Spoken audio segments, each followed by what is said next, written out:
Halo semuanya, kembali lagi di channel Archil Film.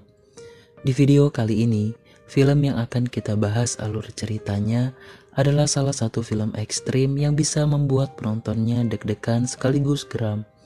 Berjudul Down Range 2017. Film bertema psikopat ini menceritakan tentang sekelompok anak muda yang harus tewas satu persatu akibat terjebak di suatu perjalanan dan harus berjuang melawan psikopat sadis yang terus mengintai mereka. Oke, tak perlu lama-lama, langsung saja kita mulai ke pembahasan filmnya. Play and enjoy.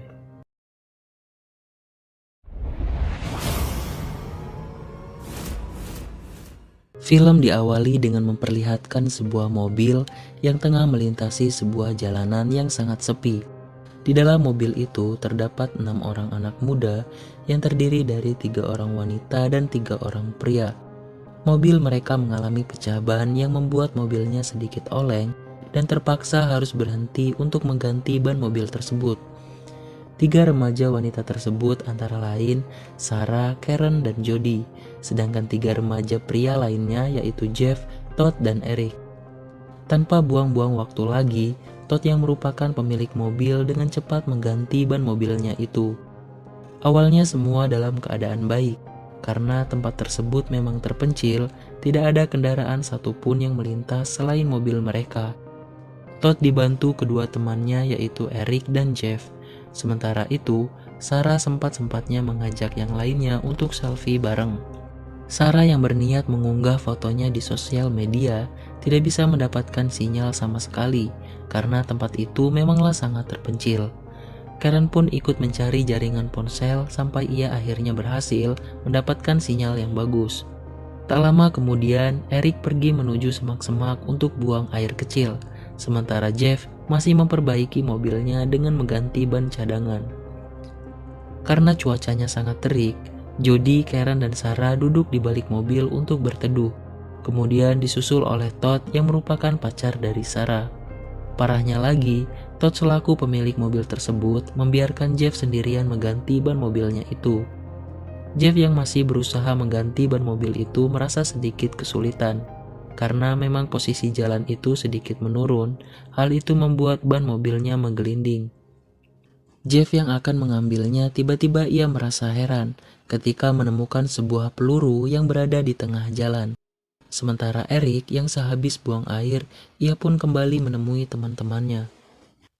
Todd yang masih asik mengobrol dengan para wanita kemudian melihat ban yang menggelinding menjauhi mobil. Ia pun mengambil ban tersebut. Lalu Sarah bangun dari duduknya dan berniat untuk mengecek Jeff yang masih mengganti ban mobil itu. Namun alangkah terkejutnya Sarah ketika melihat Jeff sudah tewas tertembak dengan sangat mengenaskan. Sarah hanya bisa terdiam kaku melihat kondisi Jeff yang sudah tewas, dan tak butuh waktu lama, Sarah yang masih terkejut tiba-tiba mendapati tembakan misterius yang entah dari mana. Tembakan itu memang sama sekali tidak mengeluarkan suara. Jody dan Karen melihat Sarah yang kini bola matanya sudah tertembus peluru. Tak hanya sekali, tembakan misterius itu kembali menembaki Sarah tepat di wajahnya hingga tewas.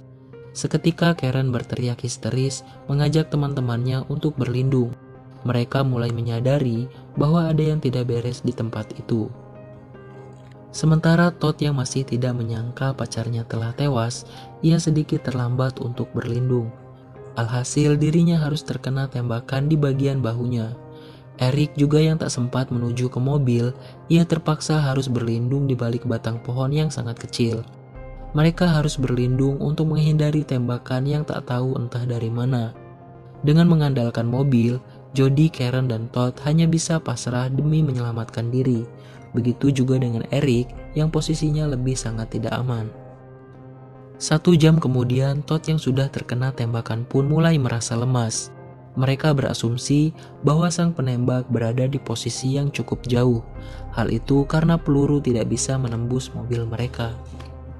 Setelah cukup lama hanya berdiam diri, Karen baru ingat bahwa terdapat sinyal. Hanya saja sinyal itu berjarak 3 meter dari bagian belakang mobil. Tak butuh waktu yang lama, Todd pun berusaha mencari jaringan untuk meminta bantuan. Dengan menggunakan tongsis, Todd mulai mengulurkan HP-nya. Tidak lupa, Karen juga mengaktifkan Google Assistant agar bisa langsung menghubungi 911 pada saat mendapatkan sinyal. Namun sayangnya baru saja mendapat sinyal dan mulai terhubung dengan 911, tiba-tiba HP itu pun meledak akibat tembakan dari psikopat. Usaha mereka tak berhenti di situ saja. Todd memiliki ide dengan mendorong mobil ke belakang agar bisa mendapatkan sinyal yang bagus. Namun sebelum itu, mereka harus menetralkan gigi mobil agar bisa mendorong mundur mobil tersebut. Dengan cepat mereka mengatur formasi. Jody bertugas untuk merekam sumber tembakan di bagian depan mobil, sedangkan Karen di bagian belakang mengalihkan pandangan psikopat dengan menggunakan orang-orangan palsu. Pada saat Todd akan membuka pintu mobilnya, orang-orangan palsu itu pun ditembaki oleh sang psikopat. Dengan cepat, Todd masuk ke dalam mobil untuk membuat gigi agar di posisi netral. Namun sang psikopat itu terus menembaki ke arah Todd, sampai-sampai Todd tidak sempat mengaktifkan kunci mobilnya. Namun untungnya Jody berhasil merekam sumber tembakan tersebut. Ternyata posisi psikopat itu berada di atas pohon. Terlihat seseorang menyamar di atas pohon dengan alat tembaknya. Sepertinya orang tersebut sudah cukup lama di atas pohon itu dan selalu mencari target untuk dibunuhnya. Kembali lagi ke Todd dan yang lainnya. Kini Todd memiliki ide lagi untuk mengaktifkan gigi mobilnya tersebut. Ia melihat kotak berisi peralatan mobilnya itu dan nekat mengambil kotak tersebut. Ia berencana akan membuat alat pelindung tangannya. Setelah berhasil, Todd kembali menyuruh Karen dan Jody untuk mengambil posisi. Dengan cepat, Todd masuk dan berhasil mengaktifkan gigi mobilnya menjadi netral. Saat itu juga, sang psikopat pun menembaki Todd hingga Todd jatuh dan keluar dari mobil. Seketika mobil itu bergerak maju karena memang posisi jalan yang sedikit menurun. Mau tidak mau, Jody dan Karen harus berjuang mendorong mundur mobil tersebut. Namun mereka gagal. Akibat pergerakan mobil itu membuat genggaman Jody terlepas dan ia terpental hingga tertinggal. Karena merasa takut dan panik, Jody hanya bisa duduk sambil menggigil. Sang psikopat jarak jauh itu pun menembak tepat di ban mobil yang belum selesai terpasang, yang membuat mobilnya pun berhenti saat itu juga. Di saat momen menegangkan itu, Karen tersadar bahwa saat itu juga sang penembak tengah mengisi ulang pelurunya. Karen berteriak kepada Jody untuk segera berlari. Begitu juga dengan Eric, ia berusaha menyelamatkan diri. Namun sayangnya psikopat itu pun berhasil menembaki Eric di bagian kakinya, hingga Eric pun terjatuh dan tidak berdaya. Beberapa jam kemudian, Karen berusaha mengambil sebotol air minum yang berada di jok mobil. Mereka harus berbagi minuman untuk bisa bertahan hidup. Eric yang masih terkapar juga diberikan jatah minum. Namun, baru saja ingin meminumnya, tangannya harus tertembak oleh sang psikopat jarak jauh itu. Alhasil Eric pun semakin tidak berdaya. Psikopat itu sepertinya sengaja tidak membunuh Eric secara langsung. Ia ingin melihat Eric menderita kesakitan. Singkat cerita, Todd tiba-tiba menghampiri jasad pacarnya yang ternyata sedang dimakan oleh burung gagak. Karena merasa tidak tega, Todd pun nekat menghampiri jasad Sarah. Sementara itu, Eric yang masih sekarat kini harus pasrah ketika ada seekor serigala yang menghampirinya. Serigala itu sepertinya ingin memakan Eric hidup-hidup. Tak lama kemudian, siapa sangka ternyata ada mobil lain yang tak sengaja melintasi jalan itu. Sialnya, Todd yang akan meminta tolong, ia pun ditembaki hingga tewas. Akibat tembakan itu, serigala yang akan memangsa Eric pun pergi dan Eric masih selamat. Sedangkan Todd harus terkapar tewas di samping jasad Sarah. Tersisalah Karen dan Jody. Karen melambaikan tangannya ke arah mobil yang mulai mendekati mereka. Namun sayangnya sang penembak dengan cepat menembaki wanita yang mengemudikan mobil tersebut. Wanita itu pun sangat panik setelah tangannya tertembak dan mengeluarkan banyak darah. Sampai-sampai mobilnya pun oleng tak terkendali dan alhasil menyenggol mobil Todd hingga terpental jauh. Wanita itu pun tewas seketika setelah tersadar dan langsung ditembaki oleh sang psikopat. Sedangkan suaminya yang mulai tersadar berniat akan menolong putrinya yang terlempar cukup jauh. Karen dan Jody memerintahkan laki-laki itu untuk tetap berlindung di balik mobil. Karen juga menyuruh laki-laki itu untuk menelpon 911. Sang psikopat jarak jauh terus menembaki mobil laki-laki tersebut, hingga tangki bensin mobil itu pun bocor dan alhasil meledak begitu saja. Laki-laki itu pun terbakar hidup-hidup sampai tewas. Sedangkan anak dari laki-laki tersebut baru tersadar dari pingsannya. Namun baru saja terbangun, ia pun harus tewas seketika ditembaki oleh sang psikopat. Kini kembali lagi hanya Jody dan Karen yang masih tersisa.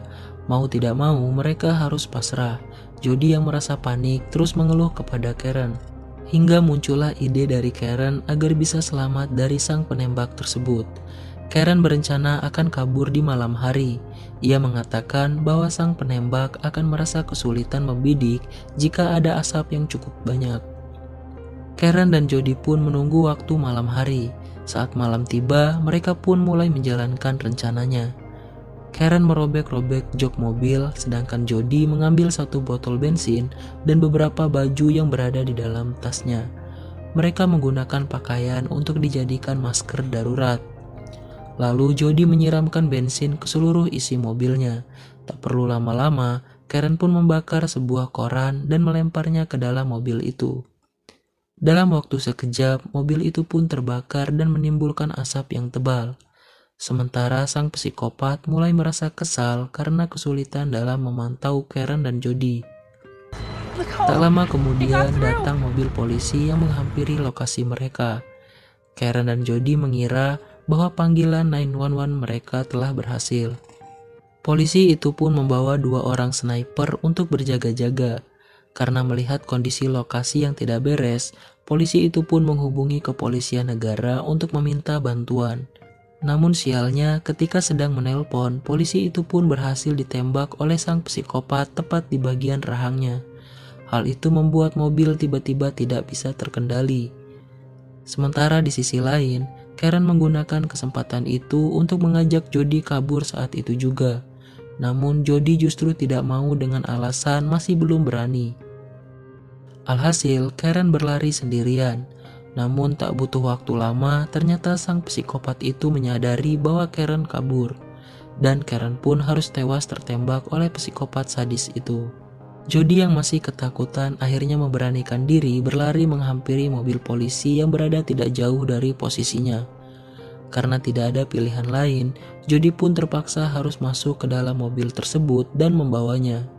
Ia berencana akan menabrakkan mobil tersebut ke pohon tempat psikopat itu berada. Dan ternyata Jody berhasil menabrak pohon itu dan membuat psikopat itu jatuh tergantung. Saat itu juga dengan cepat Jody mengambil senapan milik psikopat tersebut. Sedangkan sang psikopat itu terus berusaha memotong tali yang mengikat dirinya di pohon itu. Saat berhasil turun dari pohon tersebut, terlihat jelas sang psikopat sadis yang sudah membunuh banyak orang itu selama ini. Keadaan semakin tegang saat psikopat itu mulai mendekati Jody sambil membawa pisau. Jody yang ketakutan dan sangat gemetar segera menembaki psikopat itu hingga jatuh terkapar. Karena merasa tidak puas, Jody memukulkan senapan tersebut di bagian kepala psikopat hingga tewas. Jody juga melihat terdapat banyaknya goresan di senapan tersebut, menandakan bahwa sudah berapa banyak korban dari psikopat sadis itu. Jody yang masih merasa kesal, ia pun memukulkan senapan itu sekali lagi kepada jasad psikopat tersebut. Namun sialnya, ternyata senapan itu tak sengaja justru menembak tepat di bagian leher Jody hingga tewas. Dan film pun berakhir.